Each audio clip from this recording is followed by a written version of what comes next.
नमस्कार मंडळी. तर चला आपल्याला जायचं झेंडा वंदनासाठी. तर पाऊस चालू आहे बघा. तर चला बघूया पावसानं कसे हाल होते काय होते. जर बाहेर असले तर तुम्हाला दाखवतो शूटिंग चांगल्यापैकी, नाही तर मध्ये असेल तर मग लांबून शूटिंग काढतो काय चालू काय नाही दाखवतो तुम्हाला. चला फायनली पळू पळू आलो. तर काय बघा थोडा झेंडा वंदन चालू आहे.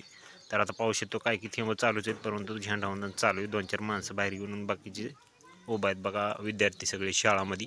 आणि बघू शकता शाळा थोडीशी बारीकच आहे, परंतु औंधा या वर्षी 5वीचा वर्ग पण काढला बरं का गावामध्ये. तर हे आपल्या शाळेसमोर झेंडावंदन चालू आहे.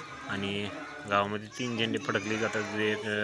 एक शाळाचा असतो, एक आपल्या चेअरमनसाठी म्हणजेच आमच्या इकडं कोकणाचे दुकान आहे का त्याच्या दारामध्ये फडकलं जातो पहिल्यापासूनच बरं का.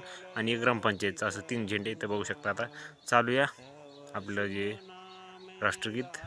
तर बघू शकता थोड्या वेळामध्ये राष्ट्रगीत पण होईल.